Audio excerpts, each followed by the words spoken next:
Uy, buti nakarating ka. Siyempre naman. Congrats sa bago mong bahay ah. Ito pala, konting regalo. Thank you nagkabala ka. Halika, pasok ka sa loob.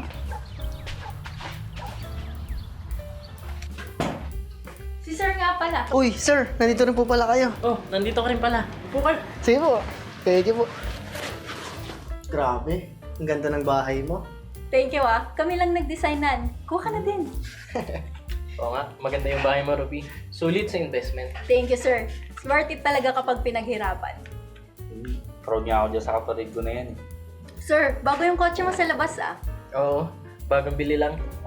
Advance ng specs and magaan-dalhin. Ikaw, Harry, kumuha ka na rin.